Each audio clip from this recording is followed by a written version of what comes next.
विद्यार्थी मित्रांनो नमस्कार. मी डॉक्टर भारत एल गडाख, सहाय्यक प्राध्यापक, department of geography, KRT art, BH commerce and AM science, popularly known as KTHM college. विद्यार्थी मित्रांनो, सर्वप्रथम आजच्या तासिकेमध्ये मी तुमचे सहर्ष स्वागत करीत आहेत. आपण GG 220B geography of Maharashtra म्हणजेच महाराष्ट्राचा भूगोल हा जो स्पेशलचा पेपर आहे यामधील चॅप्टर नंबर 2 त्यामध्ये पॉप्युलेशन आणि सेटलमेंट हा टॉपिक बघत आलो आहोत. विद्यार्थी मित्रांनो, म्हणजेच लोकसंख्या किंवा वस्तीस्थान या टॉपिकमध्ये आपण मागील तासिकेला पॉप्युलेशन डिस्ट्रीब्युशन ऑफ महाराष्ट्र म्हणजेच महाराष्ट्रातील लोकसंख्येचं झालेलं वितरण याविषयी आपण चर्चा करत आलो आहोत. विद्यार्थी मित्रांनो, मागील तासिकेचा मागोवा घेत असताना आपण असा विचार केला होता की महाराष्ट्र हे भारतातील उत्तर प्रदेशच्या खालोखाल लोकसंख्येच्या दृष्टीने दुसऱ्या क्रमांकाचे राज्य आहे. 2001 ते 2004च्या जनगणनेनुसार महाराष्ट्र राज्याची लोकसंख्या 9.69 कोटीवरून 11.23 कोटीपर्यंत गेली. त्यात 5.03 कोटी पुरुष लोकसंख्या होती, तर 4.64 कोटी स्त्री संख्या आहेत. म्हणजेच जर असा आपण विचार केला की भारतातील एकूण लोकसंख्येतील प्रमाणापैकी हे प्रमाण 9.8% आहेत. म्हणजे लोकसंख्येच्या वितरणामध्ये महाराष्ट्रातील विविध राज्यांमध्ये बरीच तफावत आढळते. आता बृहन्मुंबई विभागामध्ये 1 कोटीपेक्षा जास्त लोकसंख्या आढळते, तर गडचिरोली जिल्ह्यामध्ये साधारणतः केवळ 8 लाख लोकसंख्या आढळते. त्यामुळे काही जिल्ह्यामध्ये भरपूर लोकसंख्या आहे, तर काही ठिकाणी हे अतिशय कमी लोकसंख्या आहे. हे आपल्याला या ठिकाणी पॉप्युलेशन डिस्ट्रीब्युशन वरून किंवा लोकसंख्येच्या वितरणावरून आपल्याला कळून येऊ शकते. म्हणजे लोकसंख्येचे वितरण करत असताना सर्वात महत्त्वाची गोष्ट आहे की लोकसंख्येचे वितरण करत असताना महाराष्ट्रातील सर्वात महत्त्वाचा प्रमुख व्यवसाय हा शेती मानला जातो. आणि शेती ज्या ठिकाणी शेतीस अनुकूल परिस्थिती आहे त्या ठिकाणी लोकसंख्येची घनता जास्त आढळते हे आपल्याला माहिती आहे. आता म्हणजेच दुष्काळी प्रदेश असेल किंवा कमी पावसाचा प्रदेश असेल किंवा ज्या ठिकाणी नापीक मृदा असेल किंवा डोंगर टेकड्यांचा प्रदेश असेल किंवा अतिथंड हवामान असेल किंवा शेतीस पोषक हवामान नसल्यामुळे या ठिकाणी असणारी लोकसंख्येचे वितरण हे अतिशय कमी आढळून येते. जर आपण तर थोडासा मागील काही गोष्टीचा मागोवा घेतला तर 2001 साली महाराष्ट्रामध्ये असणाऱ्या लोकसंख्येची घनता झालेला बदल तर विचार केला तर 1901 साली 65 दर चौरस किलोमीटरला लोक राहत होती, तर ती 1951 साली 104 झाली, 1971ला 164 झाली, 1991 ला 257 झाली, 2001 ला 314 आणि आज 2011 ला ती 365 झाली आहे. म्हणजे हा जो पॉप्युलेशनचा वितरणाचा झालेला बदल हाही आपण अभ्यासला गेला आहे. म्हणजेच लोकसंख्येची घनता असेल किंवा लोकसंख्येच्या वितरणावर परिणाम करणारे घटक असतील, त्यामध्ये घटकामध्ये भौगोलिक घटक असतील, आर्थिक घटक असतील, लोकसंख्याशास्त्रीय घटक असतील. आता भौगोलिक घटकांचा जर विचार केला तर भौगोलिक घटकामध्ये येतात ते स्थान असेल, प्राकृतिक रचना असेल, पाणी पुरवठा असेल, हवामान असेल, मृदा असेल, वनस्पती असेल किंवा खनिज संपत्ती असेल. या घटकांचा प्रामुख्याने ज्या प्रदेशामध्ये मानवी जीवनामध्ये अनुकूल परिस्थिती आहे त्या ठिकाणी दाट लोकवस्ती आढळते, पण ज्या प्रदेशामध्ये मानवी वस्तीत प्रतिकूल परिस्थिती आहे अशा ठिकाणी विरळ लोकवस्ती असते. म्हणजेच या सर्व प्रत्येक घटकाचा थोडा ना फार वाईट परिणाम म्हणजे थोडाफार चांगला आणि वाईट परिणाम या लोकसंख्येच्या वितरणावर आपल्याला दिसून येईल. त्याचबरोबर आर्थिक घटक असतील, आर्थिक किंवा सामाजिक घटक असतील, म्हणजे जर भौगोलिक घटकांप्रमाणे आर्थिक सामाजिक घटकही लोकसंख्येच्या वितरणावर परिणाम करत असतात हे आपल्याला माहिती आहे. म्हणजेच असे हे घटक हे मानव निर्मित असतात. आता पुढील काही आर्थिक आणि सामाजिक घटकांचा परिणाम हे लोकसंख्येच्या वितरणावर झालेला आपल्याला दिसून येतो. म्हणजेच आर्थिक व्यवसायाचे स्वरूप असेल, वाहतूक व संदेशनाची साधने असतील, औद्योगिकरण असेल, नागरीकरण असेल किंवा तांत्रिक प्रगती असेल. या प्रमुख घटकांचा प्रामुख्याने आर्थिक या लोकसंख्येच्या वितरणावर परिणाम आपल्याला दिसून येतो. आता लोकसंख्याशास्त्रीय घटकांमध्ये सर्वात महत्त्वाची गोष्ट पुढचा जो घटक बघतोय आपण त्याला लोकसंख्याशास्त्रीय किंवा डेमोग्राफिक असं म्हणतात. त्यामध्ये लोकसंख्येची नैसर्गिक झालेली वाढ आता किंवा स्थलांतर असेल, बुद्धिवंतांचे स्थलांतर असेल. आता लोकसंख्येची झालेली नैसर्गिक वाढ आपण कशाला म्हणतो, तर कोणत्याही प्रदेशातील जन्म व मृत्यू प्रमाण यांच्यातील असणाऱ्या फरकाला आपण नैसर्गिक वाढ असं म्हणतो. जन्म प्रमाण आणि मृत्यू प्रमाण कमी झाल्यास दोन्हीमधील फरक वाढत जातो. यामुळे लोकसंख्येची नैसर्गिक वाढ झपाट्याने होते. याशिवाय मानवाचे आयुर्मान देखील वाढलेले आहेत. याचाच परिणाम म्हणून काही प्रदेशामध्ये विशिष्ट भागामध्ये लोकसंख्या जास्त आहे, तर काही भागामध्ये अतिशय कमी झालेली असू शकते. आता स्थलांतर म्हणजे काय? स्थलांतर म्हणजे आपण त्याला म्हणतो मायग्रेशन. लोक जेव्हा एका कायम वस्तीकडून दुसऱ्या क्षेत्राकडून एका क्षेत्राकडून दुसऱ्या क्षेत्रात जातात त्याला आपण स्थलांतर असं म्हणतो. सर्वसाधारणपणे आज तर आपण असा विचार केला की ग्रामीण भागातून नगराकडे लोक स्थलांतर करतात. मुख्यत्वे करून कृषी व्यवसायामधून रोजगार निर्मितीची क्षमता मर्यादित असते. यामुळे ग्रामीण भागातील लोकांना पुरेसा रोजगार मिळत नाही. यामुळे यांचे नगराकडे स्थलांतर सध्या प्रवृत्ती असते. यामध्ये अवर्षण असेल, कृषी उत्पन्नामध्ये होणारी आकस्मिक घट असतील, यामुळेही स्थलांतर होत असते. नोकरीसाठी ग्रामीण भागातून नगराकडे असेल किंवा नगराकडून महानगराकडे असेल किंवा प्रमहानगराकडे असेल स्थलांतर होत असते. याचा परिणाम हा लोकसंख्येच्या वाढीवर असेल किंवा लोकसंख्येच्या वितरणावर परिणाम होत असतो. म्हणजेच ज्या प्रदेशामध्ये स्थलांतर होते त्या प्रदेशामध्ये अनेक समस्या निर्माण होत असतात हेही आपल्याला माहिती आहे. त्याचबरोबर बुद्धिवंतांचे स्थलांतर असेल, म्हणजेच त्याचा एक विचार केला की या बुद्धिवंतांच्या स्थलांतरामध्ये कोणत्याही प्रदेशामध्ये जसजशी अधिकाधिक प्रगती होत जाते तशी त्या ठिकाणी असणाऱ्या द्वितीय असेल तृतीय असेल श्रेणीचे व्यवसाय अधिक प्रमाणात विकसित होत असतात. उदाहरणार्थ विशेषतः डॉक्टर असेल, इंजिनियर असेल, संशोधक असेल, तंत्रज्ञ असेल या क्षेत्रामध्ये पदवीधर होतात. उच्च शिक्षणासाठी व उत्तम नोकरी व्यवसायासाठी युरोप, अमेरिकेत जातात.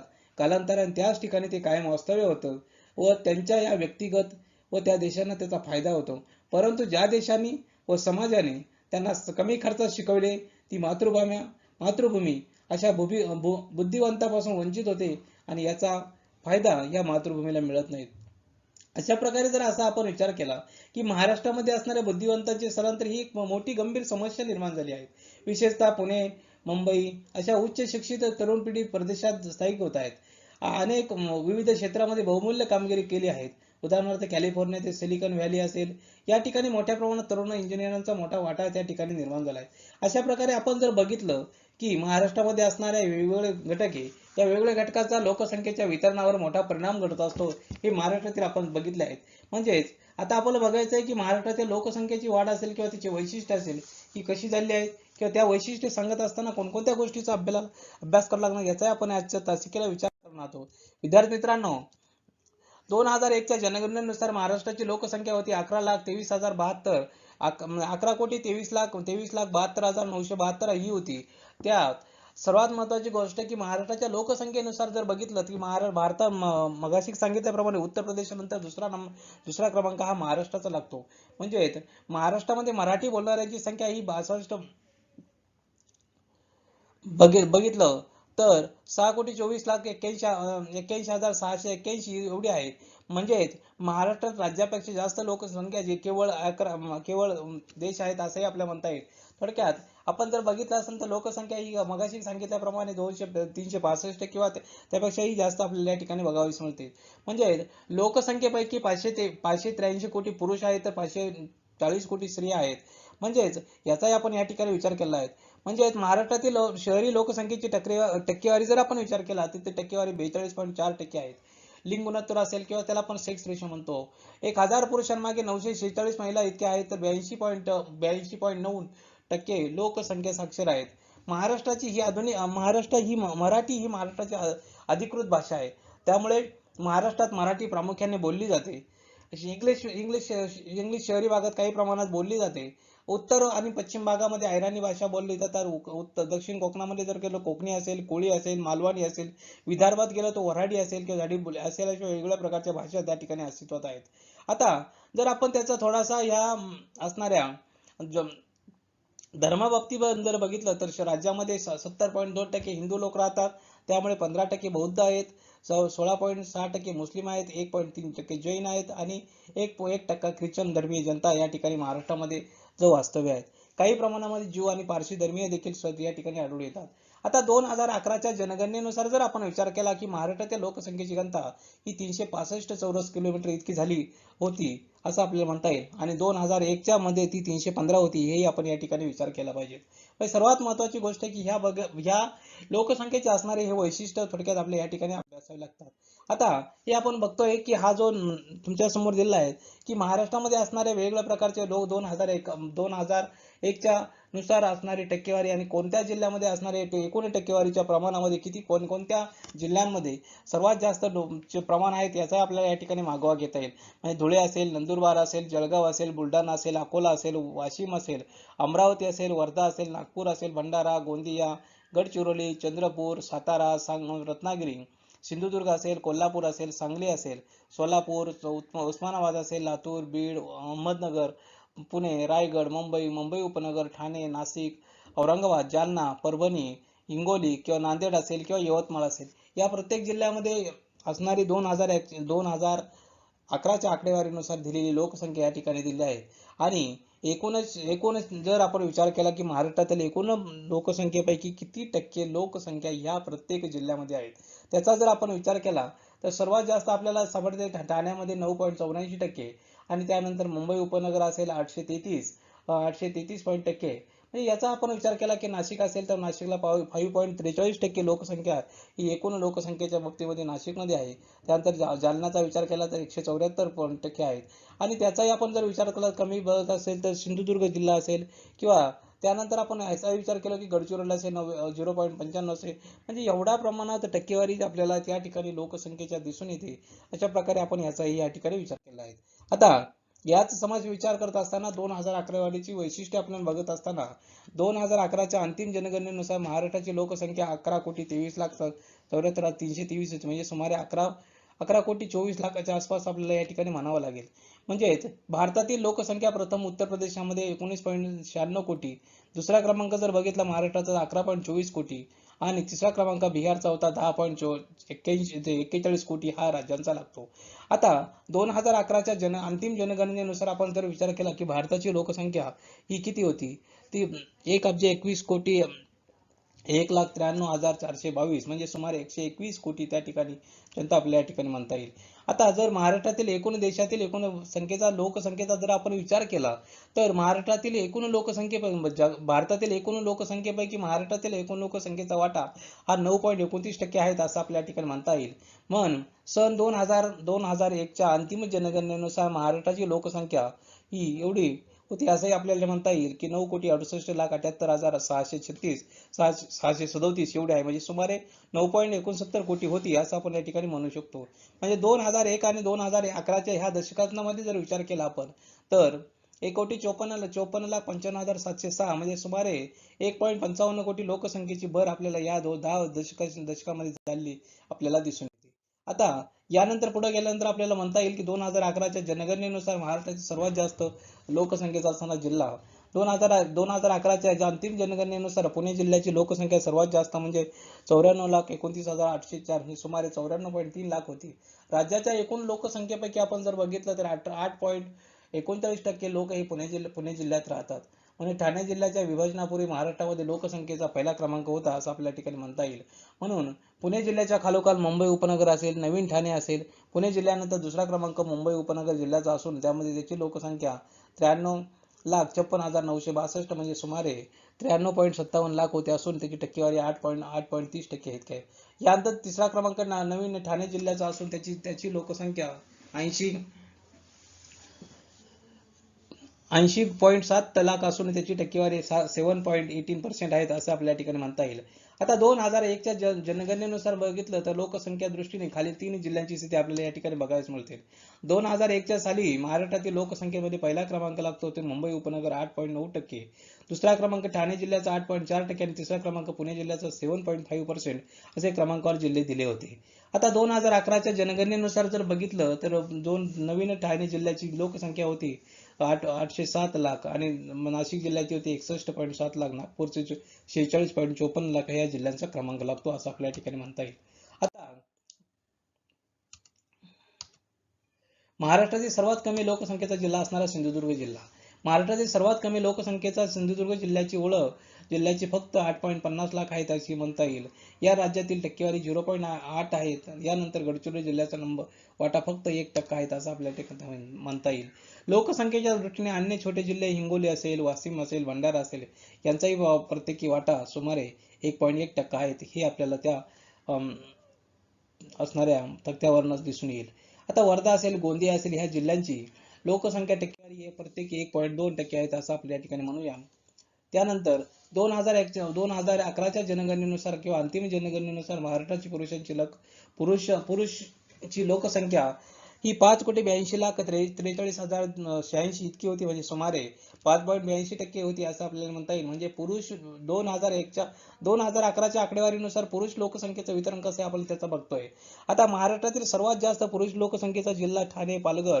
तर 2011च्या जनगणनेनुसार जर आपण बघितलं की सर्वात जास्त पुरुष लोकसंख्येचा जिल्हा ठाणे पालघर 58.79 लाख आहेत. म्हणजेच राज्यातील 70.71% पुरुष आणि ठाणे व पालघर जिल्ह्यामध्ये वास्तव्य करतात असं आपल्या ठिकाणी म्हणता येईल. ठाणे असेल, पालघर जिल्ह्यानंतर पुरुष लोकसंख्येमध्ये मुंबई उपनगर असेल 50.25 लाख एक, तर पुणे तर बघितलं असेल तर 49.36 लाख म्हणजे 6.4 या जिल्ह्यांचा क्रमांक लागतो. पुरुष लोकसंख्येमध्ये नाशिक असेल, नागपूर असेल ह्या जिल्ह्यांचा क्रमांक लागतो असं आपल्याला ठिकाणी म्हणता येईल. त्यानंतर महाराष्ट्रातील पहिल्या 5 जिल्ह्यांमध्ये राज्यातील सुमारे 36.65% पुरुष लोकसंख्या वास्तव्य करते असं आपल्या ठिकाणी म्हणता येईल. त्यानंतर महाराष्ट्रातील सर्वात कमी पुरुष लोकसंख्येचा जिल्हा सिंधुदुर्ग आहेत. सन 2011च्या अंतिम जनगणनेनुसार आपण जर बघितलं की महाराष्ट्रातील सर्वात कमी पुरुष लोकसंख्येचा जिल्हा सिंधुदुर्ग आहेत. 1.17 लाख लोक असून त्या ठिकाणी त्याच्या टक्केवारी जर आपण विचार केला ती टक्केवारी 0.71% आहेत असं आपल्याला म्हणता येईल. यानंतर पुरुष लोकसंख्येमध्ये गडचिरोली जिल्ह्याचा नंबर लागतो 5.43 लाख म्हणजे 0.93%. तर भंडाऱ्याचा 1.4% असाही जिल्ह्यांचा क्रमांक आपल्या या ठिकाणी बघायला मिळतो. या खालोखाल असेल पुरुष लोकसंख्येमध्ये हिंगोली असेल 6.9 लाख, 1.4 असेल वाशिम असेल 6.21 लाख आणि या जिल्ह्यांचाही क्रमांक आपल्या या ठिकाणी बघायला मिळतो. आता यानंतर सर्वात महत्त्वाची गोष्ट आहे की महाराष्ट्रातील स्त्री लोकसंख्येचे वितरण 2011च्या जनगणनेनुसार 2011च्या अंतिम जनगणनेनुसार आपण जर बघितलं तर महाराष्ट्रात स्त्रीची लोकसंख्या होती 5,41,31,277 म्हणजे सुमारे 5.41 कोटी होती असं आपल्याला म्हणता येईल.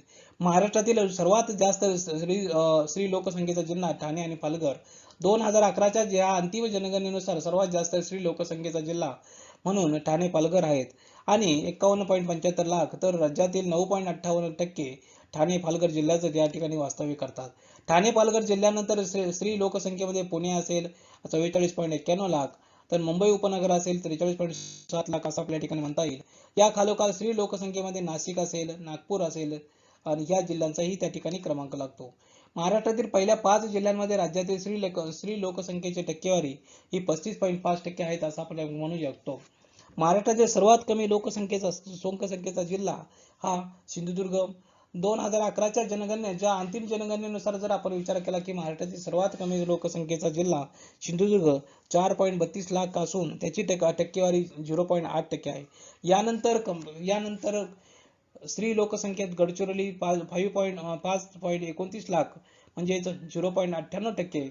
तर हिंगोली 5.70 लाख ही 1.5% ही जिल्हे आपल्याला या ठिकाणी येतील. आपण या खालोखाल जर स्त्री लोकसंख्येचा वाशिम असेल, भंडारा असेल या जिल्हेही त्या ठिकाणी येतात. आता वाशिमचा जर आपण विचार केला तर वाशिममध्ये 5.75 लाख म्हणजे जर टक्केवारी जर विचार केला तर 1% साधारणपणे. तर भंडारा जिल्ह्यामध्ये 1.1% त्याच्यापेक्षा जास्त या ठिकाणी स्त्री लोकसंख्येचे वितरण आपल्याला या ठिकाणी दिसून येईल.